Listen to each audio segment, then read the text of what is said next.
Hi guys, Kar Yong here, and in this video is a special shout out to Elsia, which I hope I pronounced your name correctly. Okay, but it was actually a comment from Elsia that asking for me to share some of my view and opinion on these two particular company. Right, over here you can see ticker symbol FCX and of course CVS, right? And I really appreciate the engagement and the interaction that you guys have on my YouTube channel or my video. Okay, and this is something that I enjoy to kind of like share with you my opinion. Of course, I can be absolutely wrong. Okay, but I just wanted to still kind of like give you an insight. Okay, based on the system, the principles that I personally use for my own investing. Okay, so great to have you actually drop a comment over here, and this video is really done up specifically for you. Okay, and of course you also mentioned about gold futures, right? Definitely I'll talk about that from a technical point of view, and of course giving you some ideas about my view on the macro and fundamental for commodities, right, in relation to gold as well. Okay, so first up over here, of course I do look into, whenever I look into the stocks, right, what I do is I look into the macro, the sector rotation, then I go into the fundamental of the company, and of course we look into the technical aspect of it as well to help us time our entry a little bit better. Okay, so that's what I'm going to do. Over here, of course, we'll go into the fundamentals of a company. I'll put these two companies into the process, the spreadsheet that I use for all my companies when I do fundamental analysis. And of course, I'll share with you a little bit on the qualitative side as well. Okay, and from there we'll look into the technical charts. Okay, so over here, for those of you who are not familiar with these two companies, right, the first one we're going to look at is FCX, right, so it's Freeport McMoran Copper and Gold Incorporation. Okay, so basically a quick overview of this company is a mining company. Okay, now from a qualitative fundamental point of view, one thing perhaps I'm a little bit cautious when we are dealing with mining company. It's a little bit like throwing a dart and hopefully it hits a bullseye, right? Because to a certain extent, that's how mining works. Okay, they probably identify a site, a mine, and then they start to invest into it, goes into the mine, and then start digging, in hope that there is solid resources, right? That is, like, if you're digging for gold, if you're digging for silver or even copper, then in hope that they'll get a ton of it with high quality where they can then process it or even sell it off to make profits, right? That's how mining company works. So what I actually want, whenever I look at mining company, I'll be very cautious, is because there is a risk where the company invests heavily in a certain site, okay, or a certain mine location, and after some effort, some resources invested into it, they can't find any sufficient gold, sufficient copper, etc. Okay, so that runs there is a certain risk in that. Okay, and that would definitely affect the company P&L. Okay, for sure. Okay, so this is something that I always have in mind as a qualitative analysis whenever I look at mining companies. So this is something perhaps you want to take note of as well. Okay, maybe one good way to look into it is, like, historically, how well is this company in identifying good sites, right? How many projects have failed? Okay, see whether they have a good track record in terms of in the past. Okay, and of course one easy way is immediately go into the quantitative. Okay, so over here, let me show you the quantitative of FCX. Okay, so immediately you can see the score is 6, which is to me is a red flag. Okay, now recently in last year itself, of course, they have some net income. The cash flow is positive. There's a positive change in cash as well, so that's good. Okay, but if you take a look at their trailing 12 months net profit, ROA, ROE, ROI, is basically 0. Okay, in other words, for the past trailing 12 months, this company is really not making quite a good profits, right? So they're basically bleeding a bit, okay, or they're probably digging into their cash reserve to kind of sustain it, right? So that's what, from a quantitative, I can identify. Okay, in terms of current ratio, is pretty solid. Okay, so that's a good one. But in terms of debt to equity, to me, it's slightly high, right? It's above 50%. To me, is something high. Okay, so you want to take note of that. And of course, over here, these are some metrics of identifying also, EPS trends, long-term debt over earnings, right? So it kind of like measure the liquidity of the company. Okay, so it's not really strong in that sense as well. And of course, they do not pay off dividend. Okay, so overall, this company here, okay, from a quantitative, to me, when I see a scoring of 6, I would not invest into it personally. Okay, and then from a qualitative point of view, it's a mining company, so you definitely need to be aware of it, right? The downside risk. Now, the positive side of this then is that what I'm saying, of course, this relates to the macro perspective of gold, copper, general commodities as well. Okay, I think in some of the sharing, some of the videos, you'll probably hear me talk about this as well.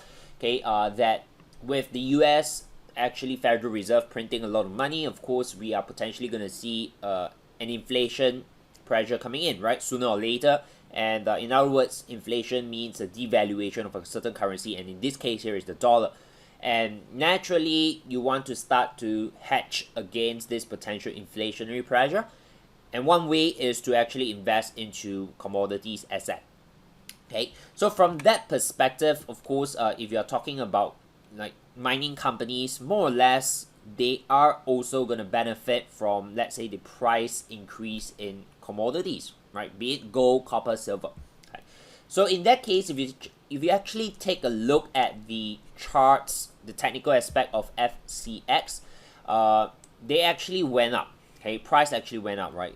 This can be simply because it's actually pulled up and dragged up by the recent rises in commodity prices as well, right? And of course, you might see quite a bit of headline here. Copper, sugar, platinum. Okay, various commodities are in fact breaking recent highs too. Okay, so that can be also the catalyst, the force that pushes price up for FCX. Now, if you talk about trading, yep, you can actually utilize still this company to trade it. But if you're asking me in terms of long-term investing, okay, then I would not have that strong conviction or even the confidence to hold this company for the long term. Okay, so if you're looking to trade, then obviously from a technical point of view right now, I'm not sure exactly what's your horizon. But if let's say you are basing it on 4-hour and a daily chart, then I would say a decent breakout of this current high here, around the $39.17, would be a pretty decent entry to buy it up, right? From a trading perspective. Okay, and the other level you want to potentially keep an eye on, of course, if this here starts to come back down as a retracement, okay, breaking below the $29.50. Okay, that can be a potential buy entry for the bounce back up as well, purely from a technical point of view. Okay, so this company here, personally, I would not invest into it, but if it's a trading, then of course you can purely based on technical to make that decision, right? So this is on FCX. Hopefully that helps. Now another one that was requested is CVS Health Corporation. Okay, so this deals with, of course, pharmaceutical drugs. Okay, so obviously, again, in the recent trend, okay, this sector or this industry is also doing pretty well, not too bad, because of COVID and things like that, right? So yep, right. So I think that's also why the interest on this particular company. Okay, so same thing over here. I've done up the fundamental quantitative score. CVS here is slightly better than FCX, right? So it has a scoring of 9. Okay, so over here is not too bad. You can see net profit margin there is, right, but it's slightly low. Okay, so which means that if you're looking at this industry, this sector, there will be better options out there. Okay, because with a net profit margin of 2.68%, basically tells me that this company does not have a certain control over their prices, which basically means they do not have monopoly, right? They have perhaps a very small market share. They can't control the prices in the market. Okay, so one suggestion is perhaps you can look out for better companies, maybe similar in this industry, in this sector, that it's competitor, right? So I'm not very familiar with CVS, okay, but I think maybe some of the bigger brands like Moderna, Pfizer, ABBV, right? These are some of the companies perhaps are also in the healthcare. You can look at it, okay. So you can see over here, of course, ROA, ROE, ROI is not that high as well. Okay, debt to equity is a concern. It's pretty high, right? Current ratio is below 1, which is also not a very healthy score. Okay, so the good thing here is, of course, yep, it does pay dividend, but recent years there isn't any growth. Okay, so to me, it's not just about paying dividend. I want to make sure that the company has potential of growing, and in return, as an investor, they are also rewarding investors, right, by growing the dividend payout. Okay, so over here, again, looking at the score like this, looking at the dividend growth is not there. It's not a company that I'll personally invest into. Okay, so this is my view from investing perspective.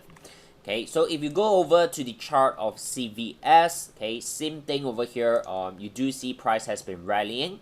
Okay, perhaps also because of the recent trend, the macro is pulling this up at the same time. Okay, and of course, very similar over here to the chart of FCX. You can see we are pretty much at this high. Okay, this is on daily scale, right? So this high here, you can see, is from back in November 2019. This is January 2021, and recently we are April over here, right? So it's a pretty significant high because you can see it has been tested a couple of times. The question now, of course, is will it break? Okay, so if I go down to the 4-hour time frame, okay, looking at how this is playing out from a technical point of view, I think you want to be cautious on buying right now, because what I'm seeing is that potentially this can be what we call a crawl, a diagonal, which means that you can expect perhaps kind of like a correction back down first. Okay, so take a look at, or maybe focus at potentially around this level for buy setup if you're interested in trading this to the upside. Okay, around $68, that will be the key level to pay attention to. If not, then you can also keep an eye on around $71.60, right? That can also be a crucial level that price can give off a bounce for potential buy trade to the upside. Okay, so in short, in summary, I think these two companies here I will not personally invest into. Okay, but of course, if you are looking for trades ideas, then yep, you can always in fact any asset, right, as long as there's a chart, you'll be able to trade it. Okay, so that's the beauty of technical analysis. But in terms of fundamental, I will not be investing into these two companies.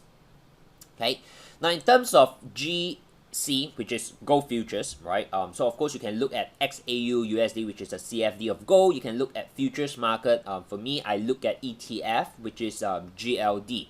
Okay, they're more or less similar, right? How price is moving. It's just a matter of like which method do you prefer to be involved in, right? So for me, I'm having a longer term view on commodities, especially precious metal like gold and silver. So I'm looking more of like investing into it, right? And when I'm looking for long term, ETF becomes a good option for me because the cost to hold on to that trade is minimum. Okay, compared to like CFDs or even futures, sometimes we need to pay the rollover fee and things like that. Okay, but in terms of analysis on the chart, more or less they are similar. Okay, so over here, let me bring you to the daily time frame. Okay, you can see right now from this chart on the daily scale, this is what we can identify, right? This pattern is very clear. Okay, the move is coming down, but it's very, very slow, and in fact recently it has formed a double bottom here on the daily and has pushed and break this neckline. Okay, so from a daily perspective, this is what we are seeing from a technical point of view. And of course, from here, this analysis, we can potentially target this high, right? So if I remember correctly, in terms of XAU USD, the price point is around 2075. In terms of futures, the price point here is around 2086, right, or 2085, more or less around that zone. Okay, so that is the first target that I'm personally looking out for in terms of gold, and I believe that with how potential inflation is going to kick in soon within the 1-2 years time, okay, this target price point here can potentially be achieved maybe as soon as within 6 months, or even maybe by 2021, right? So you need to have a certain time horizon if you're looking at this target. Okay, now, so with that, on a 4-hour time frame, okay, the question then of course is, if you're not involved in gold yet, do you get in now? Okay, now from a technical point of view, I would suggest not to get in now. Okay, because if I were to put in a little bit of like wave analysis, right, this is more or less that 3-wave push. We can definitely also use some of the Fibonacci here to kind of like tell us, okay, in terms of like the expectation of where likely price will go. You can see that this 1, 2, 3, okay, is almost there. It didn't really tag it, but we kind of started to see some reaction. Of course, this can still bounce back up before maybe some kind of reaction down. Okay, so most of the time, price tends to do an equal move, which is that 1, 2, 3, up to around this price point of 1805. And then from there, you can expect kind of like a bigger correction, right? Most of the time, it does that. Okay, but of course, it need not do it. Okay, it can just fall short a little bit and then start to do the correction. Now, in any case, I wouldn't suggest you to get involved in a buy trade now. Okay, but wait for a decent size correction. Okay, now what's a decent size correction? I would say, if we just do a simple projection, I would say something of this size here, maybe this length, this duration. Okay, suppose it continues from here. Okay, this is more of like a decent size. Okay, so rough estimation, if we were to put a timeline to that, that will be somewhere around like early May. Okay, so that is about, I would say, maybe two weeks. Okay, from the time I'm recording this video is 24th of April, so that's about 2 weeks, right? So I would say, in the time expectation analysis, give it about 2 more weeks to kind of make a decision. Okay, if within that 2 weeks price just basically range and form a flag like that, then yep, you have a very solid trade to the upside, right? Because this consolidation simply gives us an impulse, a correction, and the push to the upside. Okay, however, if let's say this correction doesn't come and price just continue its crawl that looks something like that, then you need to give it a little bit more time, because after this, then expect this to come, right?